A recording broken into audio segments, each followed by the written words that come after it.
program. I appreciate it. Thank you. This is gold, man. This stuff is gold, and when you look back, it all makes sense. This you make everything make sense. The whole thing was a money deal all along. Yeah. Follow the money. Yeah. Follow the money, and you'll see that, what Obama did was not so dissimilar from what FDR did to the Japanese. And Japanese responded with a Pearl Harbor. Well, in this case, nobody expected Putin to run past these guardrails. These are what he did in this election was so unprecedented because America and Russia have had a agreement for decades, stay out of the politics. I mean, a gentleman's agreement between the intelligence agencies, stay out of these internal matters. I mean, there's nibbling on the sides, but there's never been direct interference like this. And I think that Putin did it because he was just desperate. He just decided, I have less to lose by interfering than I do to gain by winning. And if I do nothing, I'm going to lose anyway. So why go out without swinging? And what it looks like is that Putin literally played every card in the deck. And that's how he won, but now he's out of cards, and things are really going against him. And it was a tremendous tactical success, but it's going to turn into a strategic failure. And he's got an election coming up next year, and who knows? I mean, he's probably just going to steal it like usual. But, strategically, again, this just can't end well for Russian interests. And it's too bad because it really was wholly unnecessary. I mean, you don't think the Clinton State Department interfered with the Putin election, the last one? Nah, man. Nothing like this? Nah. I mean, if they interfered, maybe he would have lost, But the only interference with the Russian elections is Putin. Okay. Believe me, he goes out of his way on that. And if you look at the things that he bans, he banned NGOs, he banned nonprofits, now he's banning VPNs. Anything that Putin bans, he's been using. Okay. Keep your eye on that. That's how he operates. That's my last word. Okay, Grant, thank you so much, man. Great stuff. Alrighty. Keep in touch, man. Ed. Thank you. You too. All right, then we had Grant Stern, man. Incredible. You got to go back and read the stuff with Rosneft. Okay, all the stuff he's put out there on the sternfacts.com and also to grantstern.com. Because when you look at it from this context, it all makes sense, man. It all makes perfect sense, man. And this is great stuff. It's a Pulitzer Prize winning stuff. I'm glad he gave me that extra hour because he was only supposed to come on for 1 hour. And I got a whole hour's worth of notes here. So what I'm going to do is I was going to go over the whole thing about the Manafort indictments, about the Grant indictments, about the Papadopoulos stuff. And I had a whole hour's worth of notes on that. What I'm going to do is I'm going to do that live Friday night, okay? And I'm also going to give you because Friday night what we have coming. Well, this is going to air Saturday night, but Friday night what we have coming up is I did a whole hour with Mike Parziale about the Corey Feldman information coming out here. Corey Feldman, and also too about the Kevin Spacey. Let's back into this, okay? Because I did a whole hour. I did 2 hours with Kevin Spacey's brother, Fowler. Okay, and we talk way back. I did a whole 2 hours, and that's available in the member section at OperaReport.com. Did a whole 2 hours with with Fowler, Kevin Spacey's brother. Okay, and we talk about their childhood.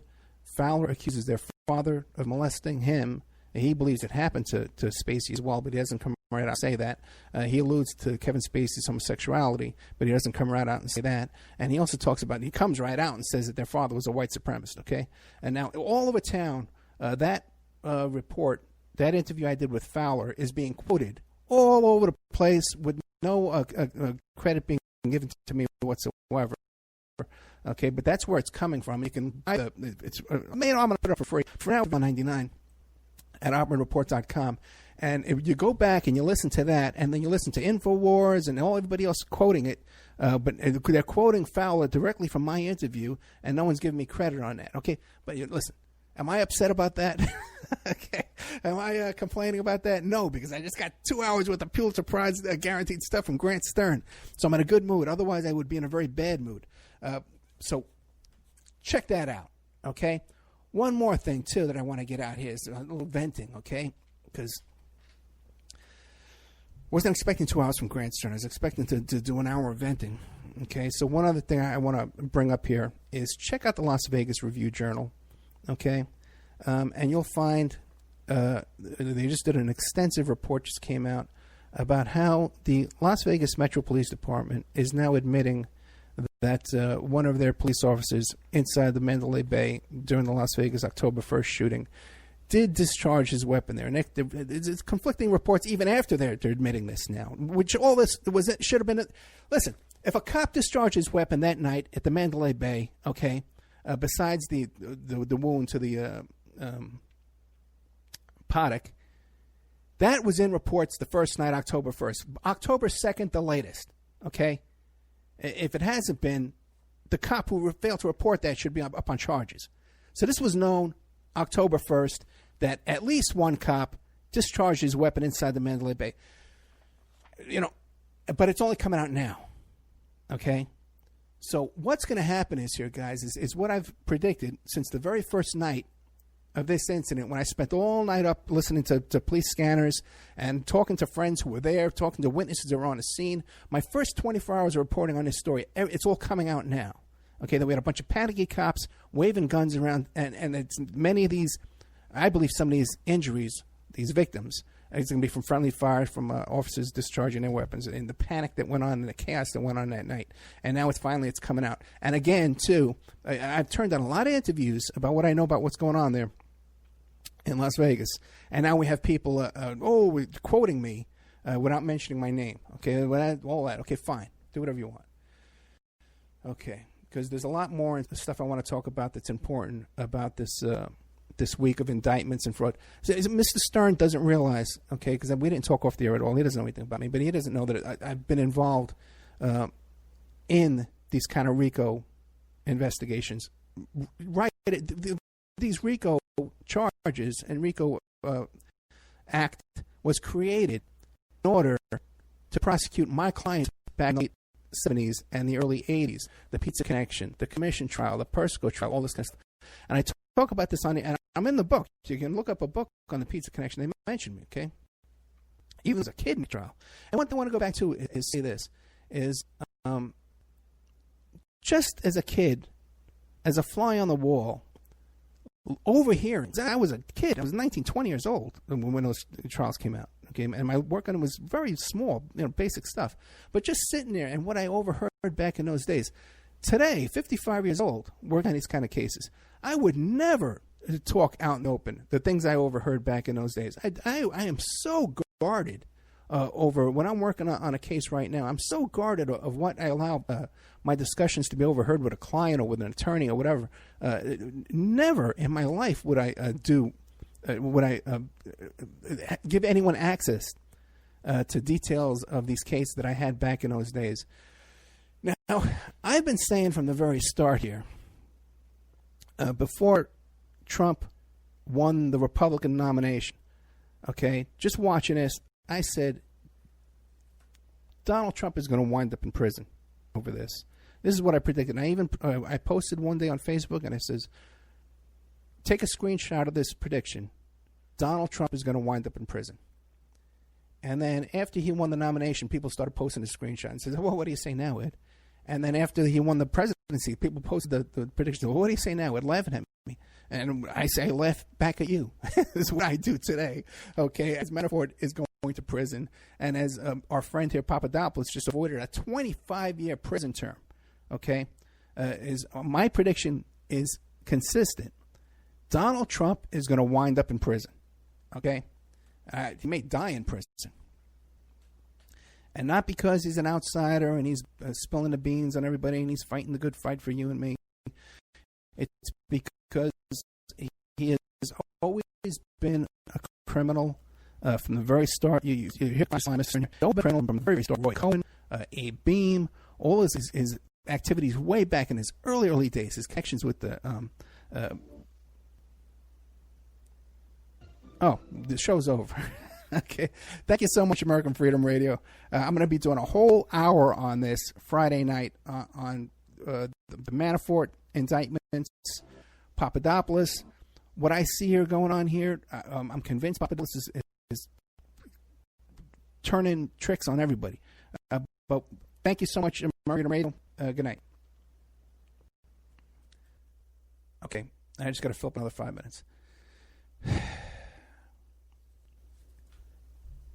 There is no doubt in my mind, okay, because I've sat down and read these kind of indictments and read these plea deals with clients who are unindicted. When I've had clients who are involved in the same activities as the people who are just indicted, the people who just put up a plea deal, but they're not indicted yet, okay? And we're reading these indictments just like they came out Monday, okay? And I've sat down in the lawyer's office with the client, and we all sitting there with our copies reading these things, okay? Just like I read them Monday, reading the Manafort indictments, the Grant indictments, and the Papadopoulos plea deal. And also, too, there's a lot of other material here. There's a 37-page opinion by the judge in the who ruled that Manafort and Grant's attorney, they've pierced the attorney-client privilege and ordered her to testify before the grand jury. By that, they're saying, we've already determined, okay, in this opinion, that the attorney is just as culpable, is just as guilty in these acts as Manafort and Grant is. So they're beyond saying Manafort is guilty and Grant is guilty in this. So people out there that are telling you this kind of stuff, that, this isn't going to touch Trump. This all happened before Manafort was working for Trump. And Papadopoulos, he's already a convicted liar. He's already admitted he's a liar. So anything he says isn't going to work. That's the same kind of argument they make in these organized crime cases I've worked on, where people come forward, these witnesses are working for the government, and the defense says, well, he's a liar, he's a criminal, he's a murderer in some cases. And in some of those cases, the witness is still committing crimes right up until the day he's in there on the stand. Sometimes they're in jail for their crimes. Okay, so all you guys who think that this is somehow not going to touch Trump, or that somehow that because Papadopoulos is confessing to perjury, let me tell you something. This is they've got 20 more guys like Papadopoulos already. Okay, and how I know this is you can tell by reading the Papadopoulos timeline and by reading his plea deal, his guilty plea. Okay, is that he went in to talk to the FBI. There is no overall greater defense team that's coordinating all these witnesses. There's no communication back and forth between all these people going before the FBI and going before these grand juries. I can tell you that by reading this. Papadopoulos went in there. His story is conflicting with other people's stories. Okay, that's how we know there's no coordinated effort. There's no coordinated defense in this case. Okay? It's as clear as day if you've worked on these cases. And maybe I'll just leave you with that because I plan on doing another whole hour on this Friday night. And while I have a minute of your time here, let me just explain to you what's going on here. I did a special plea last week that we needed funds to keep awakeradio.us on the air and to pay for all the bills for the Opperman Report, and to keep William Ramsey on the air, and to keep Pierce Redmond on the air on my platforms that I put them on my iHeart, my iTunes, my Spreaker, and all that. We've covered almost all the bills. We've covered Spreaker's paid for. That's cool. Okay. As a matter of fact, we're going to start making a profit on Spreaker. Okay, we're breaking even on there now. But I didn't make it clear that Awake is not paid for yet. I said, hey, money came in great, and next month we're going to be fine. Because there's a lot of money in TinyPass. A lot of people went to OppermanReport.com. They became members, but they went through TinyPass. I don't see that money for 25 days. So right now we do need some donations or some memberships to cover the Awake hosting for a year. Okay, and also the Awake Vozcast, the Awake server bill. So in order to cover that, if you want to become a member, you contact me at OppermanReport@gmail.com. and I'll cut you a discount. We only need a couple of memberships, $60 each. I'll give you a year membership,